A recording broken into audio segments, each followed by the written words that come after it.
दोस्तों आज की इस वीडियो में आप लोग जानेंगे भारत के उन 10 सबसे अमीर लोगों के बारे में जिनके पास आज के समय इतनी संपत्ति है जिसे सुनकर आप लोगों के पैरों तले जमीन खिसक जाएगी। चलिए दोस्तों जानते हैं उन भारत के सबसे रईस आदमियों के बारे में। लेकिन दोस्तों अगर आप लोग हमारे इस यूट्यूब चैनल पर पहली बार आए हो तो प्लीज चैनल को सब्सक्राइब करके बेल आइकन जरूर प्रेस कर देना, क्योंकि मैं आप लोगों के लिए ऐसी ही इंटरेस्टिंग और नॉलेजफुल वीडियो लाता रहता हूँ। दोस्तों भारत के सबसे रईस लोगों की लिस्ट में नंबर 1 पर आते हैं मुकेश अंबानी। दोस्तों मुकेश धीरू भाई अंबानी का जन्म 19 अप्रैल 1957 को यमन के एडन में हुआ था। वे रिलायंस इंडस्ट्रीज के अध्यक्ष थे और आज के समय प्रबंधक निदेशक हैं, जो उनके पिता द्वारा स्थापित की गई थी। दोस्तों मुकेश अंबानी ने 1981 में कंपनी में शामिल होकर इसे तेल गैस और टेलीकॉम कंपनी में जोड़ दिया और 2002 में पिता की मृत्यु के बाद उन्होंने कंपनी की कमान संभाली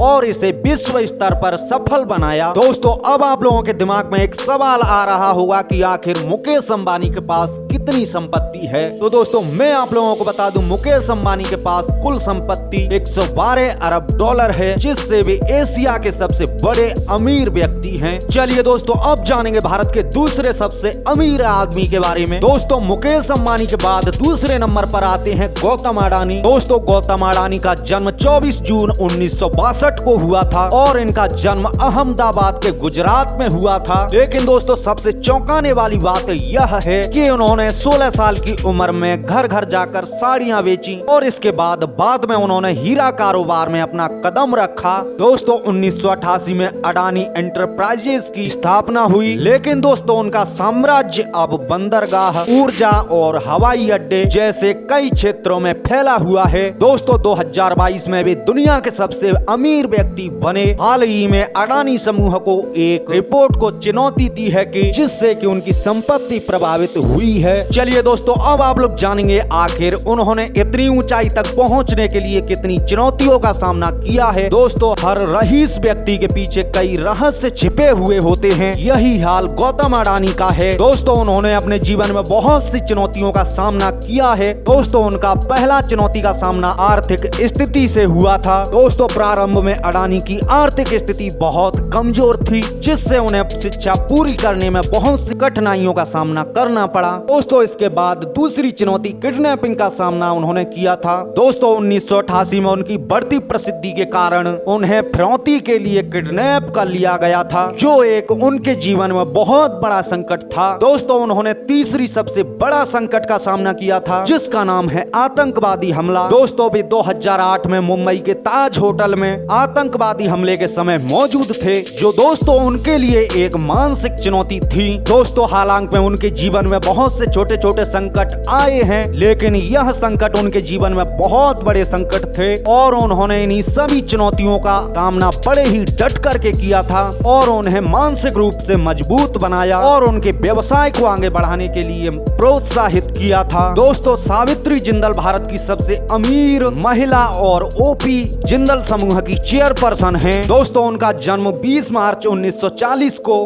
असम में हुआ था। दोस्तों उन्होंने 1940 में ओम प्रकाश जिंदल से शादी की थी। दोस्तों उन्होंने 1970 में ओम प्रकाश जिंदल से शादी की थी, जो जिंदल समूह के संस्थापक थे। दोस्तों 2005 में उनकी पति की मृत्यु होने के बाद उन्होंने व्यवसाय संभाला और इसके साथ ही राजनीतिक जिम्मेदारी भी संभाली। दोस्तों उनके 4 बेटे हैं, जिनका नाम पृथ्वीराज, सज्जन, रतन और नवीन समूह के विभिन्न हिस्सों का संचालन करते हैं। चलिए दोस्तों अब जानेंगे आप लोग उनकी संपत्ति के बारे में कि आखिर आज के समय उनके पास कितनी संपत्ति है। दोस्तों मैं आप लोगों को बता दूं, उनके पास कुल संपत्ति 270 करोड़ रुपए की है, जिसमें दोस्तों 190 करोड़ रुपए की चल संपत्ति और 80 करोड़ रुपए की अचल संपत्ति शामिल है। दोस्तों इसके साथ ही उनके पास 20 करोड़ रुपए का आभूषण मौजूद है और विभिन्न म्यूचुअल फंड और शेयरों में निवेश है, जिसमें जिंदल स्टील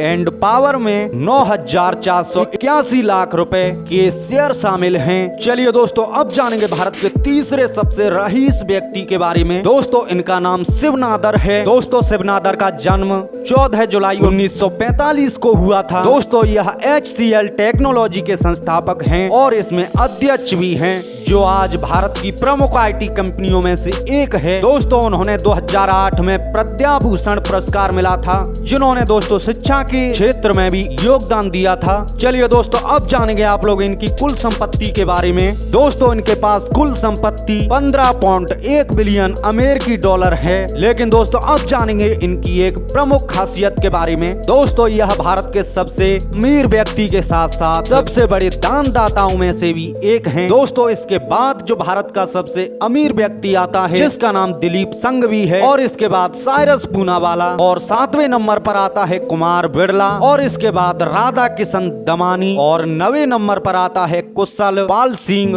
और 10वें अमीर व्यक्तियों की लिस्ट में आती है लक्ष्मी मित्तल। दोस्तों इसके साथ ही यह तो रहे भारत के 10 सबसे अमीर आदमी और कुछ महिलाएं। दोस्तों अगर आप लोग कहोगे तो इनके बारे में भी एक डिटेल से वीडियो बना दूंगा, और उनकी लाइफ स्टाइल के बारे में भी। अगर आप लोगों को यह वीडियो थोड़ी सी पसंद आई हो तो प्लीज चैनल को सब्सक्राइब करके बेल आइकन जरूर प्रेस कर देना, क्योंकि मैं आप लोगों के लिए ऐसी ही इंटरेस्टिंग और नॉलेजफुल वीडियो लाता रहता हूँ। दोस्तों मैं आशा करता हूँ आप लोगों को बताई गई जानकारी सही से समझ में आ गई होगी। चलिए दोस्तों अब दीजिए अपने भाई को जाने की इजाजत, फिर मिलेंगे अगली वीडियो में।